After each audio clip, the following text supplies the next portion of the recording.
Do you love comics? I love comics. How about comic book movies? Love comic book movies. Well, you're in luck, because another edition of Talk Nerd and Me starts now! Alright, this edition we are talking about the Suicide Squad. One of my favorite groups. One of my all-time favorites here. Consisting of villains, nonetheless. Yeah, it's changed over the years. The lineup's always been pretty cool. Your staple in the lineup has been, Captain Boomerang, which you're going to see. Deadshot's going to be in this, portrayed by Will Smith. Rick Flag's been in for a while. Yeah. And you have Scott Eastwood, by the way. Oh, yeah. Who is he going to play? You just don't throw in Scott Eastwood and have him just play a bit part. So far I've seen it's been uncredited. It just says Scott Eastwood. A lot of people are thinking that he's going to be playing Dick Grayson, or maybe one of the Robins undercover in the film. That's the big rumor right now. And, of course, Margot Robbie is the runaway character so far of this film, and Jai Courtney is going to be playing Captain Boomerang, among many others in an all-star studded cast.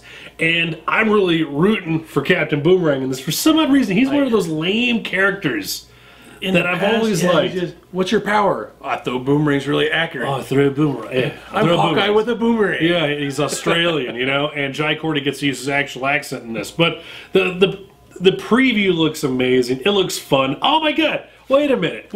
Did we do this on purpose? Did we leave out Jared Leto as the Joker? May have. What is he going to be playing in the film too? There's been speculations that he's not really the Joker in the film. That he's one of the Robins. That he's Tim Drake. That he's Jason Todd. So many fan theories have pointed that he is one of the Robins. And we'll find out. We'll find out too. Back to Jai Courtney here. I'm actually fanboying out on this too. He gets a bad rap because, he plays pretty much one-dimensional characters in all of his films. But I want to see him succeed in this. I know everybody is just riding on Harley Quinn's skirt to see. She is probably one of the most popular DC characters right now. I mean, I'll put it right there with Batman on popularity. I mean, right now, I'm looking on Facebook. So many people were Harley Quinn. Suicide Squad, Harley Quinn for Halloween. The movie hasn't even come out yet. Go to any con. Any con, you see so many Margot Robbie. They have a gathering of Harleys at most cons now where they all get together and take one big group picture. There's so many of them.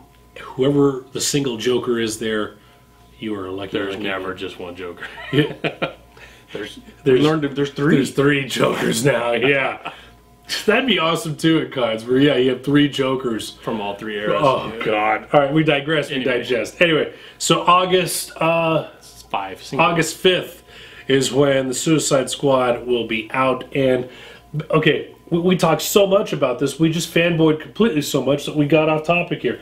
This is about a group of villains that get together. They're locked up currently. Amanda Waller brings them together, forms a group, and has them do the government's dirty work for them. Yeah, they're trying to work off years of their sentence by doing suicide missions. Yes. Hence the name. So, missions that wouldn't work. Missions that should not work. Exactly. And so, in doing so, they put together the most vile, the most violent, the creepiest villains that they can think of that are locked away, be it in Blackgate, Arkham, wherever they may be locked up in the DCU. So they put them together, and hence that's where the story picks up. So a lot has been under wraps as to who the main villain is going to be in Suicide Squad. It can't be the Joker. I think he's just going to be in there to disrupt everything.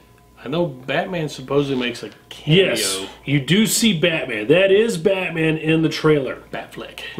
That's Ben Affleck. Ben Affleck's Batman. God, sorry saying that 3 times fast.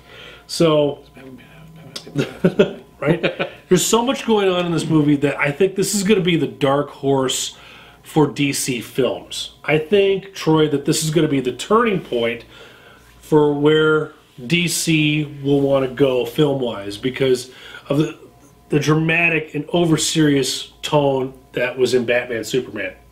Well, all the previous Batman movies and Batman and Superman, and yeah, even and Superman and Man of Steel, it was too serious. But you could see in the trailer for Suicide Squad, there's definite humorous moments. And not only that, the stories came out that they had to do Reshoots? Numerous reshoots.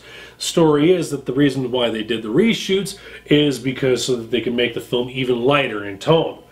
You know, put some more jokes in there and whatnot. You know what? I'm all for it. I want to see a lighter DCU. Yeah. Don't get me wrong. There are elements of the DCU that, yeah, are meant to be dark. You know, Batman, okay, of course. But you can't make... You can lean too heavily to the dark side. And eventually they're going to be going to other films such as Green Arrow, The Flash, Captain Marvel, Shazam. You can't make a dark Shazam film. That movie is about... It's got the heart... It's about a child... A 10-year-old boy? 10-year-old boy. The 10 to 16-year-old kid, Billy Batson, who has the power of a god. And here you have this kid who is bestowed these powers. You can't make that film too dark because at the core of it is a child. You know, there's going to be some lightheartedness in that. Point being with the DCU, maybe this is going to be a turning point with the Suicide Squad. And like I said, Troy, I think this is going to be the dark horse for DCU films where it's going to be mega popular. Yeah, I think it's going to be their turning point. I think this is where you're going to see where they depart from that darker side, like you were saying, and start infusing more humor. People love characters that have catchphrases or humorous. Yeah, so you can quote along to it. That's fanboy central right there, quoting a movie with a superhero in it. Right, that was one of the best parts during class, before class, at lunchtime. Where you and your friends get together. Oh man, did you see the new DCU Marvel film? Oh, and then you guys start talking about it. You start discussing your favorite films. I don't think you were getting that too much with the serious tone, the overtones. Just if you quoted Batman, Superman, a lot of it, nobody's gonna laugh at you because there was no humor. There's no humor in it. It was so dark. So we want that now. Your thoughts on that? What do you think? Is that going to be a turning point in the DCU, for the DC movie U? Let's hope so. Which is headed by Jeff Johns now. Which, if you followed his work, has done an amazing job writing. Flash, Green Lantern, his early JSA work with David Goyer. This dude's a phenomenal writer, and if you followed his stuff again, I think he'll bring a lot of cool stuff to the DC movie universe. That's good. There's so many good stories still left untold on the movie screen for Absolutely. DC. And I think he'll be a good guy to help pick and choose which movies DC should do. Kingdom Come should do that.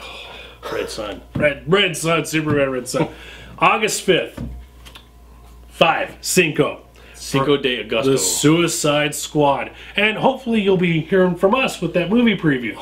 Don't forget, you can follow us you can subscribe to us on our YouTube channel. Also the El Paso Herald Post. Facebook. And don't forget to check out our Alamo Drafthouse movie reviews. Definitely. Alright, so that'll do it for another edition of Talk Nerdy to Me. I'm Jack Lutz. Troy Stegner. Good night. Sleep tight.